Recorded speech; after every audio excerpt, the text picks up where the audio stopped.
Hey everyone, Blue here with voiceover courtesy of my best friend Pecan, and I'm super excited to be doing my first ever drawing tablet review. Artisul recently reached out to me to do a review over their D16 Pro, a 15.6-inch pen display tablet. Quite the upgrade from my old Wacom Bamboo. Whoa, look at that size difference. I'll be unboxing and creating a piece with the tablet, including a description of my process, and discussing my thoughts and experiences using the tablet. Now without further ado, let's get to the unboxing.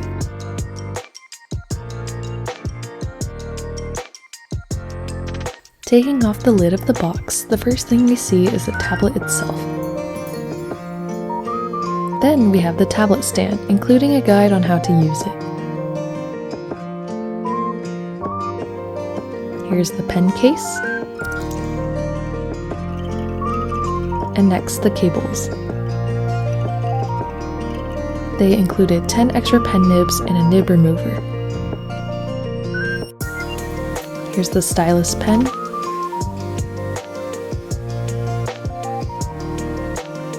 And the quick start manual, screen cleaner, and artist glove.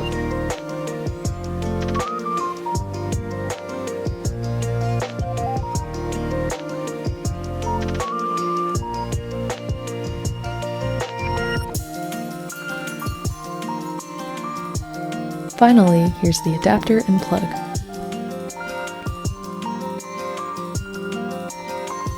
Let's start things off by unpacking the tablet.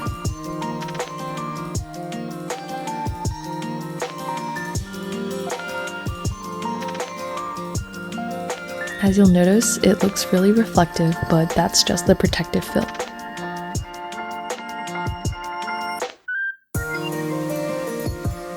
Taking it off, we can see the fully laminated anti-glare film on the screen. Here's the power button and brightness adjustment buttons. There's 8 express keys and a dial. The dial has a light.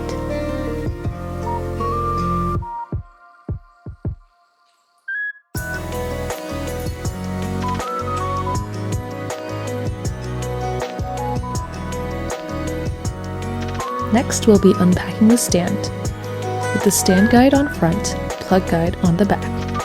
Mine came with a standard US plug, so I didn't need it.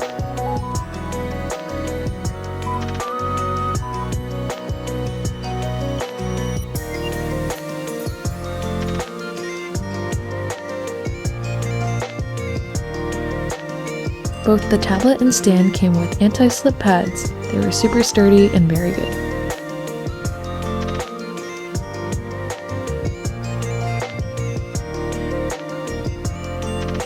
Next, we'll be unpacking the pen. It has 2 shortcut buttons and it's battery free. Let's give it a little spin. Finally, let's open this little bag. It includes a screen wipe,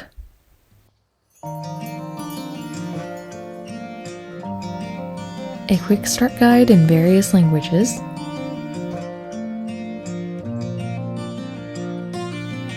the warranty, driver download instructions, and the artist glove.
here's the workspace.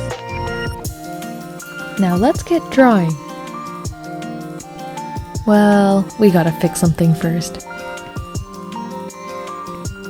There were a couple of issues that I ran into. This may apply for Krita users, and I'm not sure about other programs, but be sure to double check your resolution settings for the tablet monitor. Both my laptop and the tablet run at the same resolution, but the sizing percent was different on the tablet versus my laptop. This caused the Krita UI to be incorrectly sized and my pen pressure wasn't working. Setting the sizing percent to be the same as my laptop monitor fixed this issue.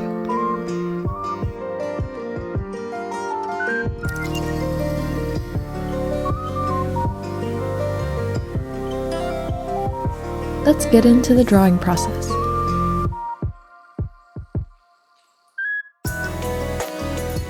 I first start off with a rough sketch of the idea. I've been getting into using a brush with no pen pressure because it helps me work quicker. These types of brushes leave no room for layered brush strokes, where things will get too messy too fast. I like to start off with the body figure itself with no clothes to get the anatomy of the pose down, or at least close enough. You'll have to excuse my slightly shaky anatomy here. I didn't use references for this because I was lazy. But don't be like me, references are always encouraged. Then I add in some more essential or big picture details and block in some colors so I can get a feel for the composition.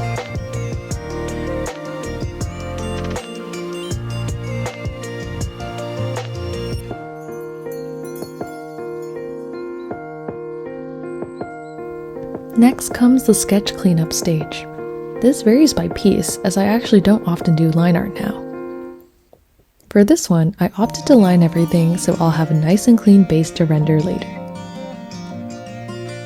The brush I use for line art also varies by my mood, and this time I used the same no pen pressure brush as the sketch stage for pretty much the same reasons. Also, it helps me to not get caught up in the details. Working with no pen pressure also allows me to create more dynamic and interesting shapes. Having pen pressure means I can essentially hide behind lighter strokes, but when there's no pen pressure, every stroke counts. Being able to draw directly on the screen honestly felt really nice when using this brush. Especially with long strokes, it was helpful to see things one-to-one and have the room to move my arm, as opposed to wrist flicks and hoping for the best. This is especially true for straight lines. I didn't use the line tool for any straight lines except on the weapon.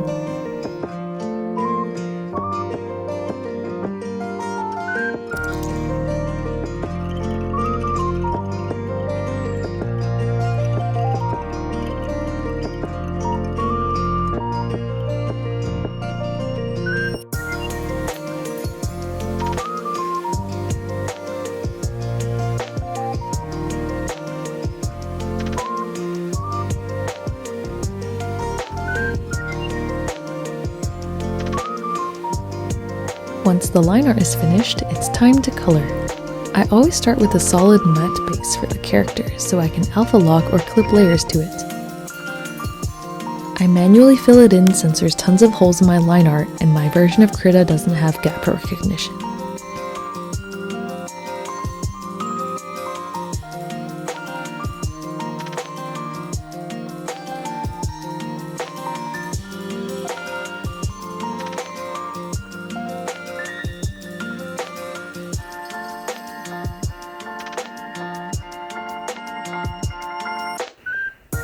Once the matte base is set, I put on base colors. At this stage, I like to use this rectangular brush, and you'll notice I don't lay my bases fully solid with it, mostly with the blacks here. It acts sort of like preemptive shading and lighting, and this helps with rendering later, so I'll have more nuanced value variation to color pick from.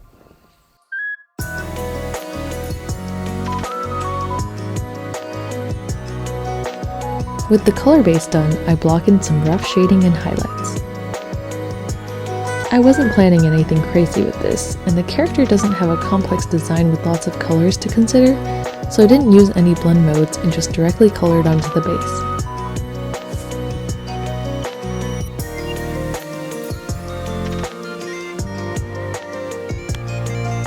Here, I'm going in and cleaning up the shading and highlight blocks a bit so that I'll have a little less work to do during the rendering stage. Now that I'm using brushes with pen pressure, I've noticed that the tablet's pen pressure wasn't really comfortable to me. It's much stiffer than I would like, meaning I have to press much harder to reach near max levels.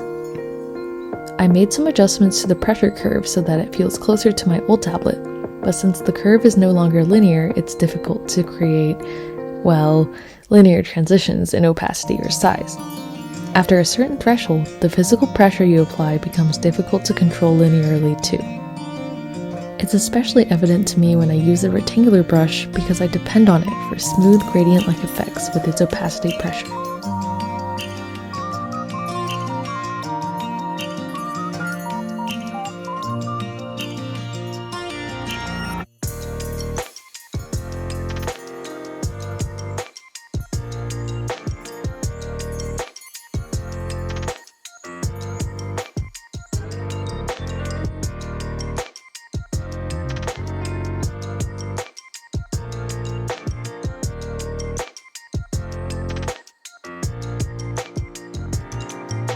I perform some color adjustments or filtering as a final step before rendering to make sure everything is in order before I merge layers.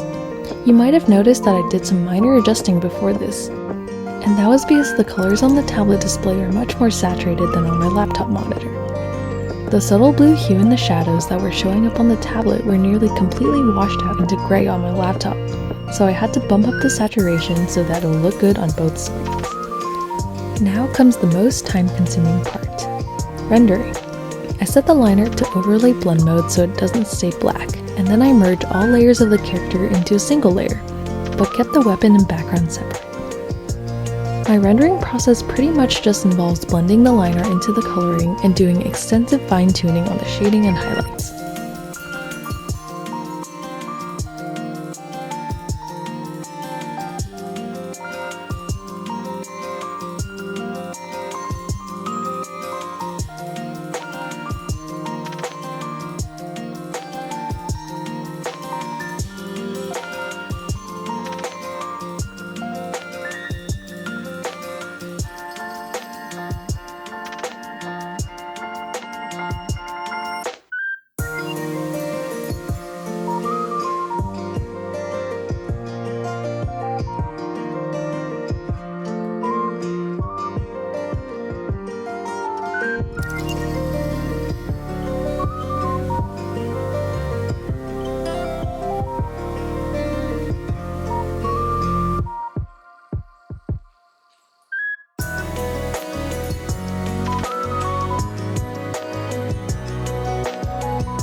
I take the rough shading from the preparation phases and paint over it to refine the shapes to better reflect various elements such as clothing fold behavior relative to the light source. I typically like using the same rectangular brush previously mentioned for rendering, and while the stiff pen pressure did make gradient coloring on the skin more difficult, I actually really liked its effect on cloth rendering. Having less fluctuations in size and opacity allowed me to render cleaner folds, and I'm extremely satisfied with the result.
I didn't have a background or anything in mind for this, so once the character rendering was finished, I just played around with some vague ideas I had to fill up the space around the character.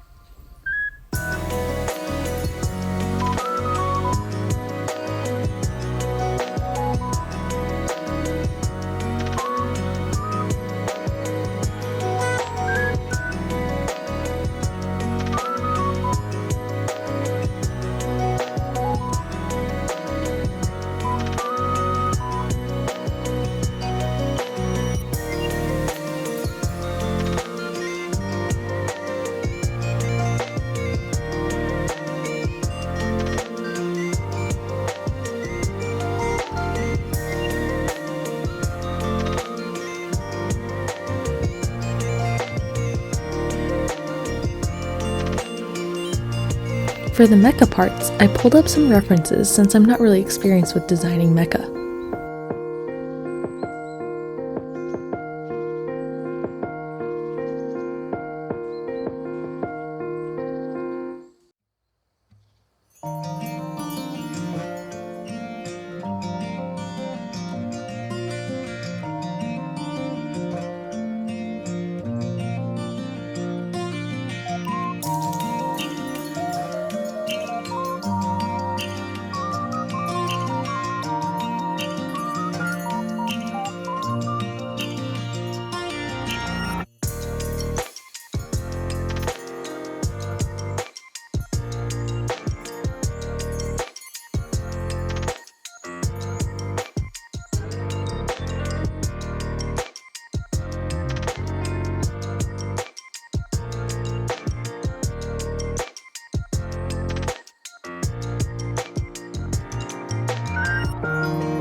As for the cloud effects, here was another instance where the stiff pen pressure kind of messed with me. The shape language of the flowy or cloudless effects that I like using is somewhat of a byproduct of the loose sensitivity of my old tablet, so it was pretty much impossible to replicate the effect here. The effect shapes ended up being pretty different than what I'd usually opt to do, and includes more hatching textures to make up for it.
And here's the final piece.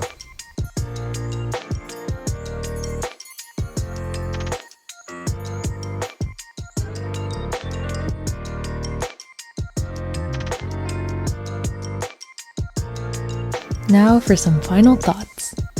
So the first thing is that, I thought I would really flop with pen display because I think generally artists who transition from traditional tend to like pen display more, and I cannot draw traditionally to save my life.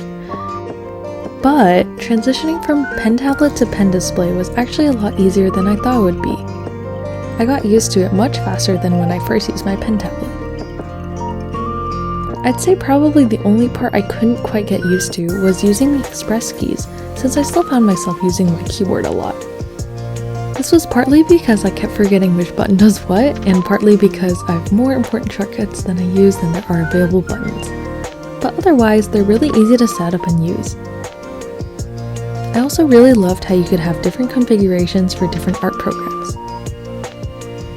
As for the smaller things, the tablet can be used as a regular pen tablet too, which is nice if you find yourself using it with a device without an HDMI port, which just means the display can't be used. The tablet orientation can also be changed, so it's suitable for left-handed people too, or if you want to draw with a vertical monitor. And I know people tend to care about the surface texture, and while I'm not really experienced on this front since I don't have much to compare it to, I think it felt really nice and natural.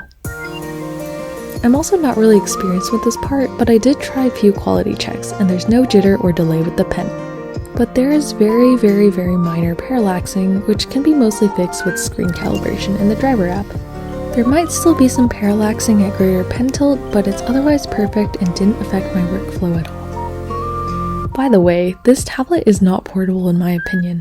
While it's slim, it's also quite large and definitely not something I want to move around. But I mean, this works out for me. I can keep this tablet at home and use my old one as my portable tablet. I also wish the tablet came with a pen holder of some sort. I think the pen case is more useful for being portable, which again, this tablet is not, rather than holding a pen. As for what I didn't like, pretty much the only thing was the pen sensitivity, which I've already gone over quite a bit during the drawing process. But to give some more context, my usual hard press on my old tablet only reached about halfway on the pressure scale for this tablet, so you can imagine how much adjusting I had to do. Of course, this isn't all necessarily a bad thing since I did find a reason to like the stiffer pressure. And like I also mentioned during the drawing process, the tablet's display colors are considerably more saturated than most of my other device screens. I know people tend to care about this too, and while it is a bit inconvenient, personally it didn't affect me that much. And lastly, this is really minor, but I think it would be nicer if the screen resolution was a bit higher. My laptop is a 15.6 inch and runs at 1920 by 1080p. And it's fine there since it's set at a decent distance away from my eyes. But the tablet, which has the same screen size and resolution, feels a little pixely since I'm working in closer proximity to its screen. And that's it for the review. Overall, I'm really satisfied with my first pen display experience, and a big thank you to Artisul for having me. Thank you for watching! Subscribe! Hee hee hoo hoo!